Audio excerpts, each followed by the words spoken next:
민원연 주성치 우우 특집. 우는 뭔가요? 소우자인가요? 무슨 우자인가요? 창피하네요 갑자기. 아니 저는 이렇게 읽을 줄은 몰랐는데. 네. 저도 제가 어떻게 읽을지 몰랐습니다. 아니 제가 오늘 이 갑자기 우우가 생각나니까 든 건데 제 기자회견에 가서 오늘은 무슨 기자회견에 어디서 누가 오셨습니다 막 이렇게 하거든요. 기자회견에서 늘 그렇게 말해요. 그러면은 이렇게 사람들이 박수를 치거나 뭐 이렇게 하는데 저는 우우우 이렇게 한 거예요. 근데 추운데 추워서 우우우 그랬거든요. 근데 야유 아닙니까 야유? 난 근데 그게 야유라고 생각을 못했는데 내 옆에 고미경 그 한국 여성의전화 대표가 나 이렇게 쳐다보더니 와와와 이렇게 교정해 주는 거야 나한테. 와와와로 하라고. 그래서 내가 왜? 우 하면 안 되나? 그랬더니 요즘 빵 터지는데. 그랬더니 보통은 말하고 하지. 그래서 그런가? 이게 보통 약간 근데 그런 거 있잖아요. 뭔가 화날 때 막 이렇게 하는 거 그러니까 나는 그래서 막 이랬거든. 갑자기 오늘 우울을 보니까 그 아침의 일이 생각나는 거예요. 그 우인가요? 네. 자, 오늘 뭔가요? 그래서 왜 우인가요? 오늘은 이제 저희가 좀 고민하고 있는 부분을 같이 나누고 싶어서 주제를 이제 지상파 중간광고 허용 정책에 관한 내용으로 잡아봤는데요. 이 사안이 정말 저희 언론운동단체의 민원연한테는 너무너무 고민되는 측면이 많은 사안이다 보니까 좀 근심이 한가득이다. 조용히 지나가길 바라는데. 그래서 이 한자에 근심할 우 있잖아요. 네. 그 우자와 그리고 지금 현재 방통위의 정책 추진 방식에 대해서 좀 그래도 이 하는 방식들에 대해서 문제를 제기하지 않을 수 없어서 약간의 야유조에 막 우우 막 이런 거 하는 그 우우 막 이런 우 이런 거 약간 그런 느낌의 우라고 하는데 이게 두 개가 약간 그래서 톤이 달라야 되는 거예요. 그래서 어떻게 할지 저도 거예요? 몰랐던 거죠. 정확하게 의도한 톤이 뭐예요? 다시 한번 해보세요. 아니에요. 안 할래요. 저한테 그러지 마세요. 너무 웃기다. 너무 창피하다. 어떡하지? 자, 그러면은 일단은 미리 전제하건대 민원연의 정확한 스탠스는 무엇이냐라고 계속 묻는 분들이 있어요. 중간 광고에 대해서. 기자분들이나 네. 이런 분들이. 저는 그러면은 전화 오면 그냥 제 의견을 이야기를 마구 하죠. 그러나 사실 제가 말하면 남들이 보기에 민원연의 입장이라고도 생각하시겠지만 그렇죠. 정식 논평으로 나가지 않은 내용은 사실 제 개인의 촌평일 뿐이거든요. 그리고 이제 저희가 정말로 민원연의 입장이라고 10년, 20년, 30년이 가도 남는 그것은 논평으로 나가요. 논평이나 성명으로. 근데 지금 현재 저희가 지상파 중간 광고 관련해서 공식 논평이 이렇게 딱히 나간 게 없죠. 예, 지금까지 발표하지 않고 있는데요. 이 부분에 대해서 저희의 고민들이 굉장히 많아요. 그래서 오늘은 사실은 굉장히 좀 비겁한 것 같지만은 그냥 고민, 우리가 어떠한 고민들을 해왔는지에 대해서 쭉 풀어보려고 합니다. 자, 일단은 왜 우리가 지상파 중간 광고 허용 추진을 우려하고 막 짜증스러워하고 그러니까 야유, 우우도 하고 있는지 우리가 왜 이런 고민을 하고 있는지 얘기해 볼까요? 저희가 처음에 이제 본격적으로 그래도 이제 그 전부터 사실 고민을 해왔던 부분이지만 방통위가 지난 11월 9일에 방송 광고 제도 개선에 대한 정책 방향을 발표를 하면서 동일 서비스 동일 규제의 원칙에 따라 매체 간 형평성 제고를 위해 지상파 방송에도 중간 광고 도입을 추진할 계획이다 이렇게 밝히면서 이제 완벽하게 다 노출이 된 거죠. 이 고민들이 다 저희가. 근데 먼저 말씀을 드리자면 민원연은 지상파 방송의 이제 광고 매출이 매해 줄어들고 있는 현실을 정말 깊게 우려하고 있고 또 다양한 미디어 플랫폼의 시대에도 사실 여전히 가장 중요한 공익 채널로 기능하는 이제 지상파 방송이 제 역할을 할 수 있도록 만들기 위해서는 사실 돈이 필요하잖아요. 이것도. 그렇죠. 그러니까 이런 방안을 모색할 필요가 있다는데 굉장히 동의하고 있습니다. 그런데 그 방안이 무조건의 규제화다. 특히 이렇게 지상파 방송 중간 광고 도입이라는 결론으로 바로 이어져도 좋은가? 이거에 대한 고민도 사실 굉장히 심각하게 있거든요. 그래서 이게 어쨌거나 광고 규제 완화는 결국 시청자 권익과 민첩하게 관련된 사안이기 때문에 저희는 운동단체 입장에서는 당연히 고민할 수밖에 없는 이런 상황입니다. 자, 방통위가 지상파 중간 광고 도입을 말하면서 계속 말하는 그 원칙이 있어요. 동일 서비스 동일 규제 원칙이죠. 그러니까 같은 방송국인데 왜 KBS, MBC, SBS만 이렇게 중간 광고 못하게 하냐 다 하는데 남들도 그 얘기예요. 그래서 이 핑계를 계속 대면 우리가 이제 계속 말하는 것은 종편 관련돼서 방통위 정책과 행정에 있어서 오히려 종편을 내려라라고 우리는 계속 얘기했잖아요. 네. 동일 서비스 동일 그 규제를 한다면은 종편을 뺏어라 하는데 사실 또 이게 또 말이 쉽지 않습니다. 그러니까 사실 종편 해주지 말았어야지 그쵸. 되는 거죠. 자 그러면은 아무튼 왜 우리가 동일 서비스 동일 규제 원칙에 입각한 정책을 요구해 왔었는지 그 이유를 다시 한번 짚어보죠. 그러니까 사실 그동안 방통위는 이제 종편과 지상파는 동일 서비스가 아니다라는 입장이었어요. 과거에 있던 방통위 일상기 방통위 같은 경우는. 네. 근데 저희가 그걸 왜 반대를 했는지부터 좀 얘기를 그거는 맞지 않다라고 얘기했는지에 대해서 먼저 말씀을 드려야 될 것 같은데 이 이유를 말씀드리려면은 2009년에 이제 미디어법이라는 게 개정이 되면서 종편이 설립되는 근거가 이제 마련이 된 거잖아요. 네. 그러면서 이제 그렇게 마련을 한 다음에 방통위에서 이제 후속 조치로 종편에 여러 가지 이제 특혜를 막 부여를 했어요. 이제 그 중에 대표적인 게 송출 부분인 거거든요. 그러니까 종편 당시 여당과 방통위에서는 이제 보통 무선의 전파를 이용해서 이제 전송이 되는 지상파 방송이랑 다르게 종편은 케이블이나 위성 방송이나 뭐 인터넷 TV, 뭐 IPTV 같은 이런 것 유료의 플랫폼으로 전송이 되는 만큼 이게 동일 서비스로 볼 수가 없다. 전송 방식이 다르다. 이런 이제 주장들을 계속했던 거죠. 네. 그런데 사실 2009년에도 이미 지상파 방송은 뭐 케이블이나 위성 방송이나 뭐 IPTV나 이렇게 유료 플랫폼을 통한 전송이 80%를 넘긴 상황이었어요. 그렇죠. 그러니까 전송 측면에서 사실상 지상파 방송이랑 종편의 차이가 존재하지 않았다라고 저희는 평가를 한 거죠. 실제로 이제 전송되고 있는 형태를 봤을 때. 그렇죠. 지금 사실 이거에 대한 불만도 사실 많죠. 그러니까 수신료를 안 내겠다고 하는 사람 중에 많은 사람들이 난 그냥 볼 수 없는데 내가 왜 수신료 내야 되느냐. 그쵸. 나 IPTV나 이중으로 내는. 케이블 TV를 가입해서 보고 있는데 내가 왜 내야 되느냐. 뭐 이런 식으로 이야기하시는 분들도 많으니까요. 네. 실제로 편성에서도 종편과 지금 지상파의 차이가 있다고 보시나요? 그렇지 않죠. 예. 왜냐면은 보도와 시사 토론 프로그램 등 이런 모든 장르의 프로그램을 네. 종합적으로 편성하는 게 사실 이 종합편성 그러니까요. 방송인 거거든요. 그러니까 지상파도 종합편성 방송이고 종합편성 채널도 그래서 종합편성 채널인 거예요. 네.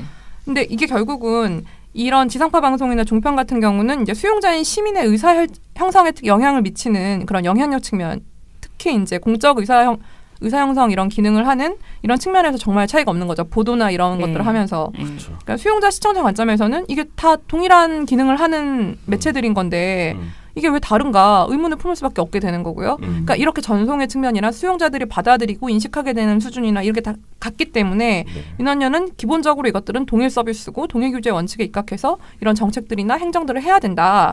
계속 강조를 해왔습니다. 하지만 이제 종편 설립과 사업자 선정 그리고 사업 승인 같은 걸 주도했던 1, 2기 방통위가 이제 특히 그랬는데 이 방통위들에서는 종편은 지상파와 동일한 서비스가 아니다 이렇게 주장을 고수하면서 광고나 편성에서 여러 가지 이제 특혜성 조치들을 이어갔던 겁니다.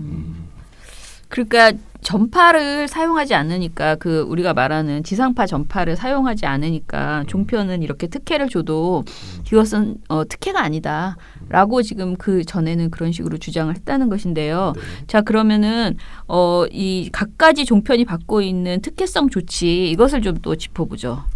네, 이제 좀 가장 대표적으로 많이 거론되는 게 의무전송 채널 지정인데요. 네. 이게 이제 방송법 시행령에서 케이블과 유성방송, 인터넷방송 등에 대해서 이제 종편 4사를 전체를 이제 의무전송해라 이렇게 규정을 하고 있습니다. 그러니까 무조건 이 채널을 받아서 사람들한테 보여주러 서비스를 하라는 거예요. 이거는.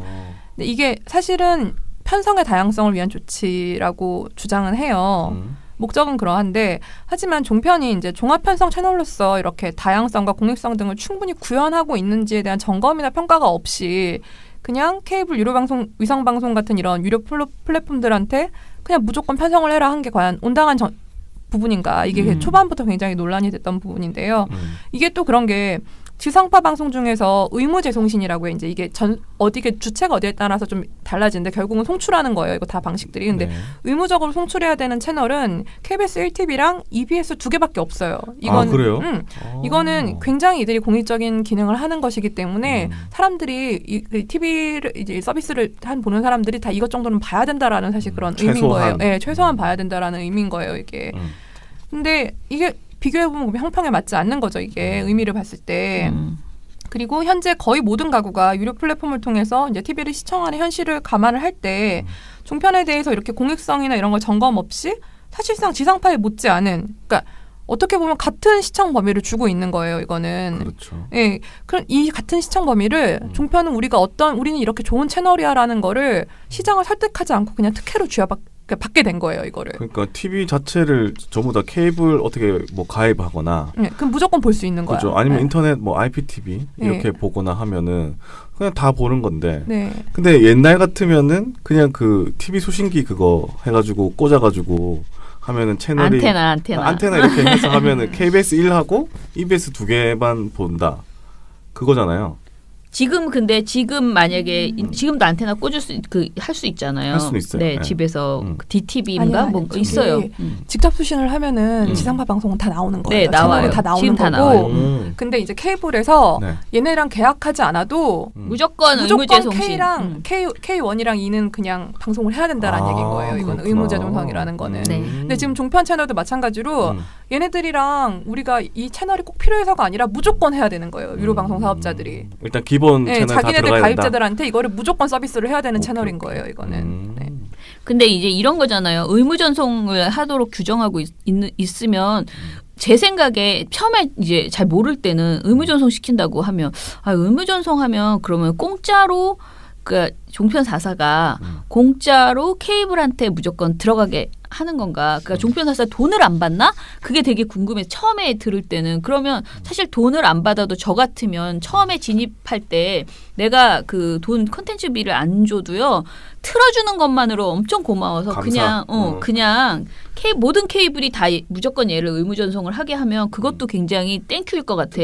그런데 사실 돈도 받는 거잖아요. 그렇죠. 아, 돈도 받아요? 예, 돈도 돈을 받아요. 이게 프로그램 제공을 이제 프로그램을 받은 거잖아 우리가. 그러니까 이걸 제공받은 데 대해서 유료 플랫폼들은 또 돈을 지불을 해야 돼요. 제가 보기에 이건 국가가 종편을 강매한 거야. 그러니까 그렇네. 돈을 벌게 해준 거예요. 그냥 이렇게. 우리한테 강제로 다 사. 니네 다 봐.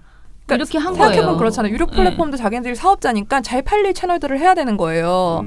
지상파를 이들이 여태까지 그 전에 다 했던 이유도 지상파가 잘 팔리니까 콘텐츠가. 그러니까 하려고 했던 거죠. 그러니까 마찬가지로 종편도 그러면은 이것이 사람들이 정말 좋아할 만한 콘텐츠를 싣고 있는 채널인가라는 판단을 하고 플랫폼들은 이제 그걸 사업적으로 판단을 하고 해야 되는데 그럴 필요가 없이 법에서 하도록 규정을 하고 있는 거니까. 그러니까요. 그러니까 우리가 그렇게 허접한 프로그램을 솔직히 지금 종편은 예전에 비하면 그래도 용됐죠. 좀 그렇죠. 전 용됐다고 생각합니다. 맞아요. 처음에 비하면은 진짜 뭐 엉망진창이었어. JTBC도 옛날에 난리였잖아요. 토끼 인터뷰하고 그랬어요. 그러니까 뉴스에서. 그런 육식 토끼.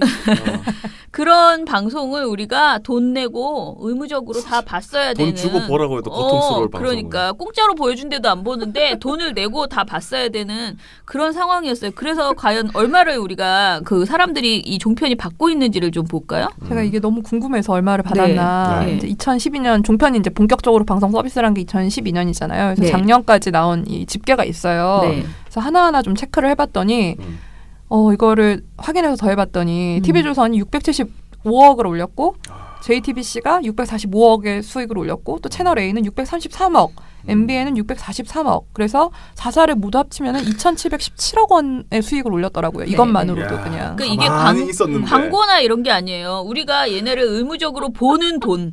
그 돈이 이렇게 많이 지급됐다는 소리거든요. 아니 그러면 이걸 다 케이블 케이블에서 사업자나 준 거예요. 인터넷 케이블이나 IP 네. 준 거예요, 그때. 이 사람들이 돈을 준 거잖아요. 네.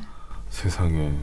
그러니까 진짜 특혜죠. 예, 그렇군요. 그러면은 지금 이제 논란의 중심인 광고 부분에 있어서도 종편은 엄청난 특혜를 누리고 있습니다. 그 지금 우리가 말하는 허용하지 말라고 하는 중간 광고, 종편은 진짜 당연하게 지금 하고 있었죠. 네, 그 종편은 지상파와 동일한 서비스가 아니라는 이런 과거 방통위의 판단에 근거해서 지상파 방송에 비해서 완화된 규제를 적용받고 있었는데 이제 우선 광고 영역에서 종편은 주목도가 가장 높아서 단가 또한 굉장히 높은 그 중간 광고 편성이 출범 당시부터 가능했습니다.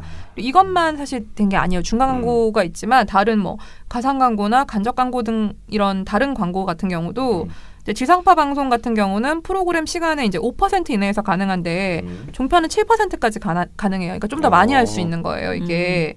그리고 전체 광고 시간 또한 이제 지상파 방송은 방송 프로그램의 편성 시간당 평균 15% 이내에서 하도록 돼 있는데 이제 뭐 최대 18%까지 가능하긴 해요. 근데 평균 15%고 종편은 평균 17%예요. 그리고 최대 20%까지 가능하고요. 그러니까 이렇게 중간 광고를 포함해서 이렇게 완화된 다른 규정들까지 다 동원을 해서 패키지 광고를 판매를 할 때 그 단가는 또 중간 광고가 없을 때보다 훨씬 올라갈 수밖에 없죠. 그렇죠. 주목도가 높으니까.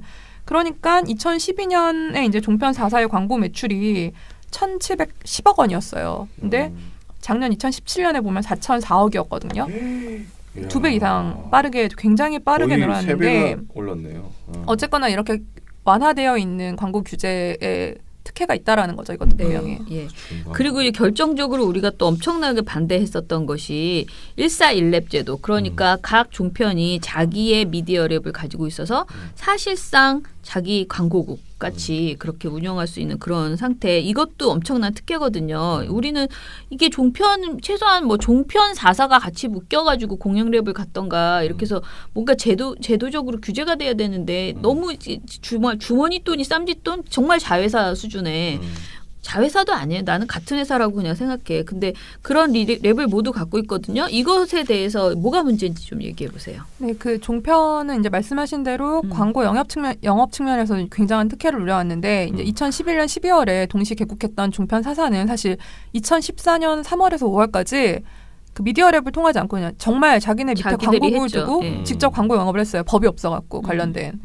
근데 이후 이제 법이 만들어졌고 거기에 따라서 종편 4사 모두 미디어 랩을 통해서 방송 광고를 판매를 하고는 있지만 현행 법이 이제 민영 미디어 랩의 경우 방송사가 40%까지 지분을 소유할 수 있도록 하고 있어요. 그러니까는 종편 4사는 각자가 다 최대 주주인 미디어 랩을 갖고 있는 거예요. 그러니까 사실상 이게 똑같이 사실 방송사 내에 광고국을 두고 있는 거와 거의 유사한 효과를 낳고 있다라는 이제 지적이 나올 수밖에 없는 부분인 건데 이제 SBS도 민영 미디어 랩이고 이제 자사가 최대 주주인 랩을 갖고 있긴 해요. 하지만 SBS는 자기네 것만 파는 게 아니에요. 그렇죠. 공동으로 다른 방송사들의 광고도 팔고 있어요. 그러니까는 이렇게 공동으로 하다 보니까 명확하게 개별 프로그램의 시청률이나 이런 것들을 근거로 해서 좀 투명한 광고 영업을 하고 있는 것과 달리 종편은 그냥 자기네 자회사에서 하는 거니까 내가 최대 주주인 자기 자회사에서 하는 거니까 좀 약탈적 영업이 가능하다. 이게 구조가 돼 있다. 이런 그렇죠. 지적들이 나온 거죠. 실제로 2015년에 방통위에서 MBN 프로그램 편성에 개입한 MBN 미디어랩에 대해서 시정명령 내리고 또 2억 4천만 원의 과징금을 부과했던 사례가 있는데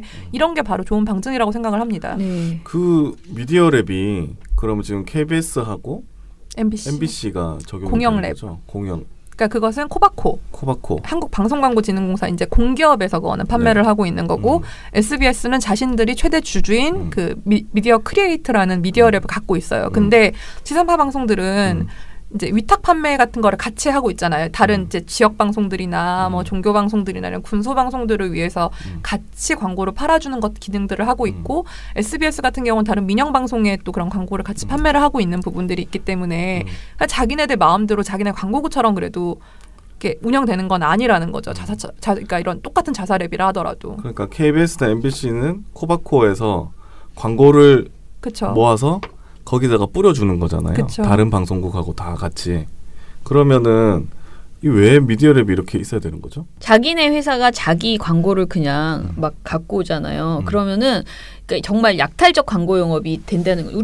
우리 MBN 미디어랩 요 사태 때 본 것처럼 자기 방송을 자기가 막 그러니까 그 보도를 가지고 협박해서 광고를 막 따오기도 하고 그다음에 방송 내용을 광고를 받아가지고 방송 내용에 맞아 쑤셔 넣을 수도 있잖아요. 그냥 지금 우리가 하고 있는 간접 광고 수준을 넘어서서 그냥 방송 아이템을 그 광고 받은 것으로 그냥 할 수도 있고. 협찬인지 광고인지 굉장히 애매모호한 경계에서 그런 것들을 할 수 있고 이제 어쨌거나 미디어랩 제도 자체가 된 이유가 방송이 이제 방송이라는 거대한 굉장히 많은 영향력을 미칠 수 있는 전파력이 좋잖아요. 방송은. 그런 방송이라는 하나의 도구를 이용해서 영업을 하면서 그 방송을 도구로 이제 영업을 하면서 이익을 올려갖고 근데 이상한 그 보도나 이런 기능에서 허위로 사람들한테 잘못된 것들을 전달하고 이런 걸 막기 위해서 그러니까 가장 보도와 광고 영업에 대한 부분들을 분리를 명확하게 하자라는 측면에서 그렇죠. 미디어랩 그러니까 제도가 나온 방송 거예요. 내용과 광고를 완전히 분리해서 광고는 광고고 방송 내용은 콘텐츠는 정말 순수하게 필요한 내용을 꼭 보도뿐만 아니고 교양이나 모든 오락에서도 전부 다 돈이 들어와서 광고가 만약에 다 막 좌지우지하면 사실 그 방송국 전체의 프로 콘텐츠가 전부 광고가 돼버릴 수도 있는 그런 상황이거든요. 그러니까 그걸 방지하기 위해서 미디어랩법이 있는 거죠. 예. 자, 그러면 자사 미디어랩을 가진 상황에서 광고와 협찬을 섞어서 마구 판매를 하면서 꼼수로 이익을 올린 이런 사례, MBN 미디어랩 같은 그런 사례가 굉장히 심각했고요. 그리고 자료를 보니까 2017년 4개의 그 종편사들이 광고 매출액이 4,004억인데 민영 지상파인 SBS 광고 매출은 3,729억이거든요. 그러니까 지금 종편 4사가 더 높아요. 그 광고 매출이. 협찬 매출을 더하면 더 많아지는데요. 종편 4사의 광고 협찬 매출은 5,607억이었는데 SBS는 4,680억이거든요. 나는 뭐든지 다 높아 보이네 내 눈에는. 그지? 어찌됐든 900억 이상 종편의 매출액이 더 높았습니다. 이러면 이제 비대칭 규제가 종편의 성장을 담보했다고 판단할 수 있는 부분이라고 저도 그렇게 생각이 되거든요. 그럼 이 부분에 대해서 조금만 더 자세히 짚어볼까요? 이 얘기를 하기 위해서 좀 약간 재미있는 게 JTBC를 제외한 나머지 3개 종편의 광고 협찬과 매출에 대한 이런 현황을 좀 살펴볼 필요가 있는데요. 이게 2016년에 종편 4사의 광고 협찬 매출을 살펴보면 각각 2,881억 원 그리고 1,708억 원이었습니다. 광고가 2,881억, 협찬이 1,708억이었어요. 네. 근데 JTBC를 제외하고 이제 3사만 보니까 광고는 1,647억 원, 굉장히 많이 줄었죠. 2,881억 원에서 1,647로 줄었어요. 네. 근데 협찬 매출 같은 경우는 그 1,708억에서 JTBC를 빼고 나니까 1,375억 원이에요. 그러니까 이게 광고 매출은 43% 정도가 줄었는데 협찬은 19.5% 정도 감소를 한 거예요. 이게 협찬 매출 감소폭이 굉장히 적다라는 걸 좀 작다라는 걸 기억을 해주시고요. 2017년 종편 4사의 그 광고 협찬 매출에서 JTBC를 제외하니까 종편 3사의 광고 매출은 이제 54.6%가 줄어요. 협찬은 18.3%가 줄어요. 그러니까 사실상 JTBC를 제외하면은 이런 킬러 콘텐츠라고 하는 굉장히 이런 사람들의 관심을 끌고 시청률이 높고 이런 킬러 콘텐츠가 없는 대다수의 종편이 시청률이라는 굉장히 투명한 지표로 광고주를 설득하지 못하고 있다라는 게 드러나는 거거든요.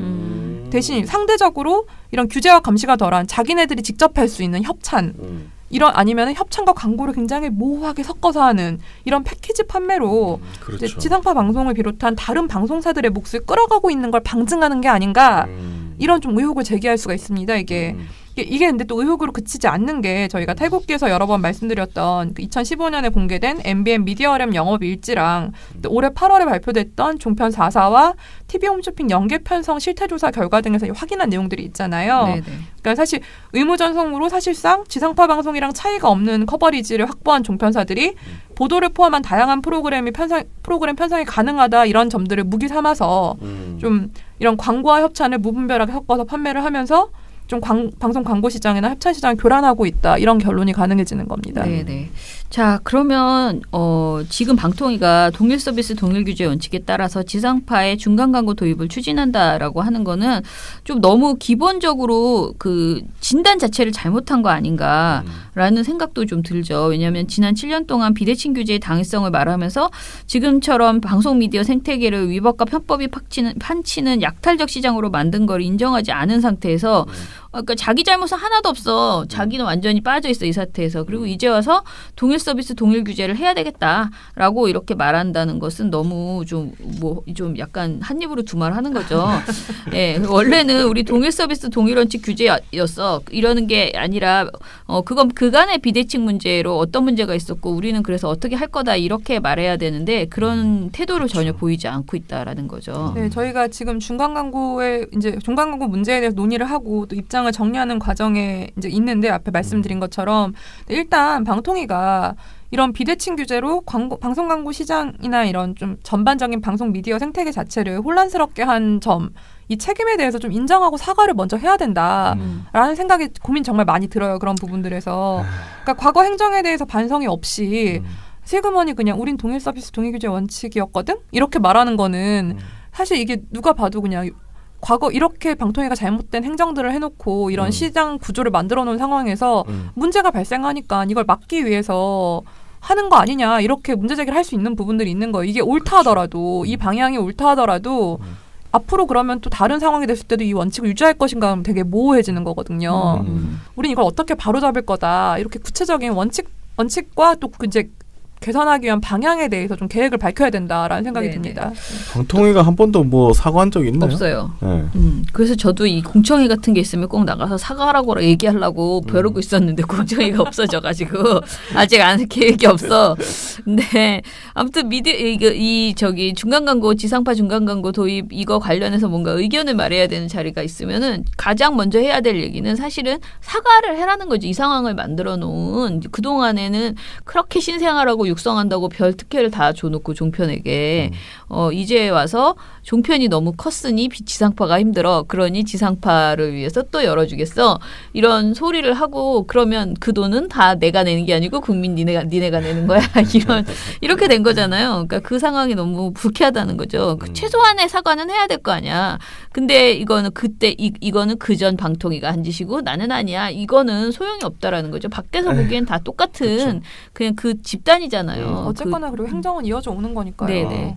자, 그리고 또 뭐가 있을까요? 우리가 생각하는 문제점이 워낙 많아서 일단 미디어랩 제도 개선이 필요하다라는 얘기도 계속 하고 있어요. 지상파 중간 광고 도입에 앞서서 실질적인 공정 경쟁 구도를 만들 수 있도록 국회와 함께 미디어랩 제도 개선에 나서야 하지 않을까 이런 생각을 하는데요. 자, 종편 4사가 모두 자사가 최대 주주인 자회사 미디어랩을 각각 소유하고 사실상 방송 광고 집정 영업을 할 수 있도록 하는 현재 1사1랩 제도를 유지하는 상황에서는 지상파 광고 방송에 중간 광고를 도입하고 가상, 간접 광고 규제 개선 그리고 신유형 광고 제도화 등 갖가지 광고 관련 정책을 수립하고 실행하게 된다면은 사실 앞으로 동일 서비스 동일 규제가 방송 사업자들의 이익 추구를 위한 도구로만 기능하게 되는 거 아니냐라는 우려가 있습니다. 그러니까 이런 거죠. 한 사람에게 먼저 특혜를 하나 주잖아요. 그러면 다 동일 서비스 동일 규제로 다 특혜 그거 올라가고 그렇죠. 그렇게 되지 않을까? 뭐 하나 또 만들어줘 어디에. 그러면은 뭔가 새로운 광고제를 하나 또 허용해. 그럼 또 다 똑같이 특혜 이러면서 올라가지 않을까 이런 생각. 그래서 동일 서비스 동일 규제가 시청자를 위한 원칙으로 기능할 수 있어야 되는데 왜 광고 이 사업주들을 위한 원칙만 자꾸 되고 있는가 뭐 이런 생각을 이제 하는 건데요. 또 뭐가 있을까요? 1상기 이제 방통위에서 완화했던 가상 광고나 간접 광고나 이렇게 좀 프로그램 내에서 이루어지는 다른 광고 문제랑 함께 네. 협찬제도 개선을 위한 방안을 좀 구체적으로 밝혀야 되지 않을까 이런 고민도 계속 좀 들어요. 네네. 이게 이제 구체적으로 보면은 2000년에 이제 협찬제도가 방송법에 도입됐을 당시에 그 입법 취지를 살릴 수 있는 방향으로 좀 일단 개선이 돼야 되지 않을까 싶은데요. 이제 참고로 헌법재판소가 과거 이제 협찬제도의 입법 취지에 대해 설명한 내용이 있는데 네. 그 부분을 좀 읽어드릴게요. 방만한 협찬으로 협찬주 등의 사적 이익이 방송 프로그램 제작 과정에 부당한 영향력을 행사하여 방송 프로그램의 상업성을 부채질하거나 방송 편성의 자유와 독립을 해할 우려를 방지하고 방송 광고로서 금지 내지 규제되는 사항을 우회적으로 달성하거나 한국방송광고공사를 통한 위탁광고 제도를 비켜가기 위한 수단으로 협찬고지를 이용하는 것을 방지하여 건전한 방송문화 정착과 광고 질서 확립을 통해 방송의 공정성과 공익성을 기하고 나아가 방송의 자유를 실질적으로 보장할 목적으로 이건 입법이 됐다. 이렇게 밝힌 바가 있습니다. 이 입법 취지를 사실 잘 살려서 제도 개선을 해야 되지 않나라는 고민도 많이 듭니다. 네. 자, 우리가 토론회 같은 거 해가지고 이 협찬 문제 진짜 여러 번 얘기를 했거든요. 그러니까 제도를 바꾸기는 지금의 협찬으로는 도저히 뭐가 투명하게 되지도 않고요. 관리가 잘 안 돼요. 일단은 기본적으로. 그래서 이거는 분명히 또 개선해 나가야 되고요. 중간 광고보다도 오히려 협찬을 통해서도 큰 수익을 올리고도 있으니까요. 그리고 이거는 진짜 협찬은 더 큰 걱정이 광고와 방송 내용이 분리가 더 안 되거든요. 그렇죠. 예, 그러니까 더 큰 우려가 되고요. 그리고 중간 광고 도입으로 발생하는 수익을 지상파 방송사들이 어떤 공적 가치를 위해서 사용할지 분명하게 밝히도록 방통위에서 요구를 해야 되는데요. 사실 방통위가 요건 좀 세게 자기들은 말하고 있다고 자꾸 주장해요. 그래서 뭐라 그러냐면은 민원연이나 이런 데서도 그걸 좀 얘기를 강하게 해줘라 그러는데 우리는 애초에 주지 마. 주지 마. 그거 뭐 받으려고 하지도 말고 주지 마라고 우리는 얘기를 하는데 방통위는 어차피 줘야 하니 지상파에서 너희들은 무엇을 내놓을래? 이거를 계속 얘기를 지금 하고 있단 말이에요. 그런데 우리가 너무 그 말을 안 하니까 우리가 좀 말 좀 이렇게 시민단체들이 말 좀 해줬으면 하는데 지상파 방송사들이 밝힌 내용들 지금 내가 뭘 하겠다라고 밝힌 내용들이 뭔지를 좀 이야기해 봅시다. 네, 그 지상파 방송사들을 회원사로 두고 있는 한국방송협회는 지난 그 11월 19일에 방송의 공익성 강화와 상생 환경 조성을 위한 지상파 방송의 약속 이런 것들을 발표를 했어요. 그래서 네. 중간 광고 재원을 활용을 해서 이런 걸 하겠대요. 이제 공통적으로 이제 이건 약속한 건데 네. 한류 4.0을 추진하겠다고 합니다. 한류는 원래 하는 거 아니야, 자기들이? 한류 4.0은 네. 몰라. 1.0, 2.0, 3.0 있었어요? 몰라. 난 처음 듣는. 그리고 이제 재난방송 소외계층을 위한 방송에 투자를 하겠다. 네. 그리고 국내 컨텐츠 제작 산업 동반 성장과 그리고 인권 친화 방송 제작 환경 조성 등에 나서겠다. 이렇게 공통적으로 약속한 거예요. 근데 이 약속은 사실은 다 원래 자기 할 얘기 원래 할 할 얘기 얘기잖아. 네. 이거는 사실은 방송 사업자의 역량에 대한 부분이거나 아니면은 중간 광고 도입과 무관하게 공익성이나 공공성을 추구하는 방송사로서 추구해야 하는 아주 기본의 가치에 해당하는 사안이고요. 아니 뭐 한류 4.0은 난 잘 모르겠는데 재난방송 소외계층 투자랑 국내 콘텐츠 재난산업 동반 성장 및 뭐 인권 친화 이런 거는 원래 이거를 추구를 해야 되는 거 아니에요? 그러니까 그건 원래 추구해야 되는 거. 한류는 사실은 이제 사업자의 이익인 거죠. 뭐 이렇게 그쵸. 물론 한류가 문화적으로 기여를 하고 국가 뭐 이런 성장 이런 기여하는 부분들이 있다고 하지만 사실 기본적으로 방송사들이 그걸 위해서 만드는 건 아니잖아요. 네네. 그러니까. 자사의 이익을 추구하기 위해서 만드는 거잖아요. 사실은 그렇죠. 그 부분들은. 인권과 시청권 등 이런 공적 가치를 위한 중간 광고 재원의 구체적 사용 방안 그리고 경영 효율화를 위한 이런 방안들을 좀 포함을 해서 좀 더 구체적이고 장기적인 비전을 마련하도록 좀 요구를 해야 된다. 지금 이런 거는 좀 아니다. 사람들을 설득할 수 있을지 의문이다. 너무 생각이 약해요. 듭니다. 지금 너무 밝힌 거는. 저 생각할수록 한류 4.0이 너무 충격적이고 개별 방송사로 가면은 뭐 나도 뭐 예를 들어 나도 민원연 회원 10,000명 되면은 뭐 민원연 2.0 뭐 이런 거 하겠다고. 그런 거 내놓으면 사람들이 참 폭도 좋아하겠다. 좀 웃긴 것 같아요. 그러니까 개별 방송사로 들어가면 뭐 이런 거 있어요. 뭐 비정규직 이런 거 해소하기 위해 노력하겠다. 뭐 이런 것들이 있긴 그런 한데 거 있어요? 근데 이제 그거는 정말 개별 방송사들 약속인데 이게 좋은 말만 써내는 것이 아니라 좀 구체적인 실행 계획들이 있어야 되는 거잖아요. 그렇죠. 예. 근데 지금 이런 그리고 이제 공통적으로 하겠다는 게 이런 내용인데 사람들이 볼 때는 원래 해야 되는 거 그거는 당신들을 위한 거 아니야라고 생각하게 되는 거예요. 이런 걸로 설득할 수 없다라는 거죠. 그러니까 전혀 설득이 안 되는 것 같은데요. 더 오히려 더 웃겨서 사실 더 설득 약간 반감을 가지게 될 수도 있을 것 같아요. 자, 아무튼 마무리를 네. 해야 되는데 참 마무리가 저도 좀 급급한데요. 네. 어찌됐든 지금 현실적으로 저는 사실 개인적으로 정책위원회에서 그런 얘기를 했죠. 민원연의 공식 입장은 여전히 지상파 중간 광고 도입 반대여야만 하고 그것을 바꿀 명분이 없다. 그거를 현실적으로 지상파가 어렵다는 것 때문에 무조건 이거를 어떤 우리 봐주자 세련되게 그냥 저 좋은 게 좋은 거 아니냐라고 그냥 지나가기에는 사과도 못 받았고 제대로 된 지상파의 어떤 약속도 없고 진짜 명분도 약하다. 그래서 이건 그냥 계속 반대의 뜻을 변동 없이 그냥 간다. 그러니까 저희가 입장을 따로 발표하지 않아도 저희 입장은 늘 반대였거든요. 그래서 그 말씀을 뭐 드리고요.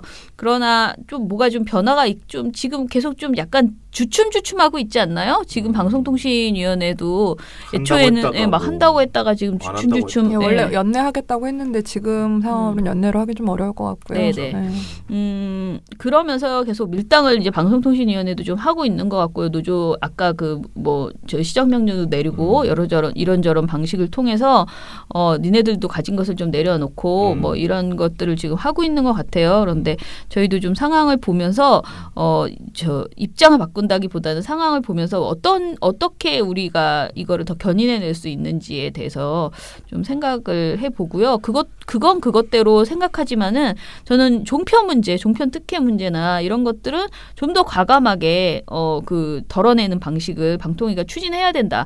그러니까 지상파 중간 광고 높여주는 고민만 하시지 마시고 그걸 풀어주는 고민만 하지 마시고 종편에 대한 특혜를 빨리빨리 정상화시키는 진짜 이게 정상화거든요. 그래서 그것을 좀 더 빠르게 추진해야지 된다. 힘있게 추진해야 된다. 그런 말씀을 드립니다. 네.